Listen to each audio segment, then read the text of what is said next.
Time मैंने proper लिखा आप लोगों को बताने के लिए। 4:30 से 5 का जो टाइम है मॉर्निंग का, सर्काडियन क्लॉक का जो रिसर्च है वो क्या बोलता है, इस टाइम बॉडी का टेम्परेचर है वो लोवेस्ट होता है। ठीक है, अब ऐसे में अगर आप एसी में सोएंगे तो आपको upper respiratory tract infection, sinus जैसी प्रॉब्लम, ठीक है, कोल्ड, कफ, रिनाइटिस, ये होने के चांसेस सबसे ज्यादा है। ये जो चीजें हम बता रहे हैं ना, एक बार 1 महीने के लिए करके देखो सारे। ठीक है, तो जो 4:30 से 5 का टाइम है, इस टाइम में अगर आप घर में एसी लगा रहे हो या आप तेज फैन में सो रहे हो तो बंद कर दो, बंद करके सो के देखो। ठीक है, 6 बजे का टाइम है, जो 6 AM का मॉर्निंग का टाइम है, वो आपका जो कॉर्टिसोल हार्मोन है, जो कि स्ट्रेस इंड्यूसिंग हार्मोन है, वो हाईएस्ट होता है। ऐसे में अगर आप बॉडी को रिलैक्स करने वाला कुछ भी एक्टिविटी करते हैं, जैसे कि मेडिटेशन हो गया, योगा हो गया, वो बॉडी को सबसे ज्यादा फायदा देती है।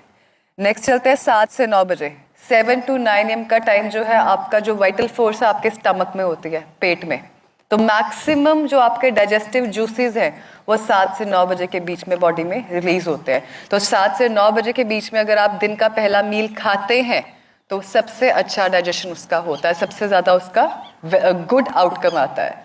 7 बजे जो है आपका बीपी भी फ्लक्चुएट करता है। अच्छा, कोई जिसने कभी भी हार्ट इंस्टीट्यूट में काम किया हो उसको पता होगा, जो 7 बजे का टाइम है, अक्सर स्ट्रोक आना है किसी पेशेंट को, या जिस पेशेंट की टेंडेंसी है हार्ट की बीमारी है, उनको 7 बजे के टाइम के आसपास टेंडेंसी रहती है फ्लक्चुएशंस की। तो ऐसे में अगर कोई आपके घर में पेशेंट है जिसको बीपी की प्रॉब्लम है या हार्ट डिजीज है या ऐसा कुछ भी सिनेरियो है, कोशिश करो कि उस इंसान को गुस्सा नहीं है। अगर कहते हैं ना सुबह सुबह क्या सड़ी सी बात कर दी, गुस्सा क्यों कर रहे हो, सुबह सुबह नहीं गुस्सा करते होते, कह देते हैं ना ऐसे, क्यों? क्योंकि जो 7 AM का टाइम है, रिसर्च क्या बोलती है, जो आपका वाइटल फोर्स है that is in your, that enhances your, that affects your cardiac activity and your BP. ऐसे में अगर पेशेंट कुछ भी ऐसा करेगा जिसकी वजह से वो गुस्सा खा के बीपी हाई करेगा, that can be harmful for his heart condition.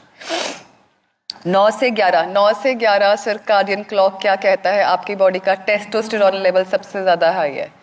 तो अगर आपको कोई भी ऐसा फोर्स वाला वर्क करना है, एक्टिविटी करना है, जैसे जिम वर्कआउट करना है, ठीक है, तो ये वाला जो आपका टाइम है वो बेस्ट है। तो इसी तरह जो आपका दिन का सारा साइकिल है वो सर्काडियन के हिसाब से एक क्लॉक बना हुआ है। हम लोग आपको यहाँ पे बोलते हैं कि सुबह उठ के योगा करो, मेडिटेशन करो, ठीक है, शाम को अर्ली सो, कहते हैं ना early to wake and early to sleep अच्छा होता है। तो ये पैटर्न्स क्यों बने हैं? ये आपकी बॉडी के छोटी छोटी चीज़ों को सिंक्रोनाइज्ड करने के लिए। देखो, ह्यूमन बॉडी ना एक मशीनरी की तरह काम करती है। हर मशीनरी के सेटअप और डिफॉल्ट सेटिंग अलग अलग है। हम लोग यहाँ पे हर वो चीज़ कोशिश करते हैं। इंटीग्रेटेड का मतलब ही यही होता है कि हर चीज़ को कंबाइन करके यूज़ करना जो पेशेंट के लिए बेनिफिशियल हो। ठीक है, ऐसा नहीं है कि हम लोग पेशेंट्स को एकदम से बोल देते हैं कि आपका डायलिसिस स्टॉप कर दो, डायलिसिस बंद हो जाए।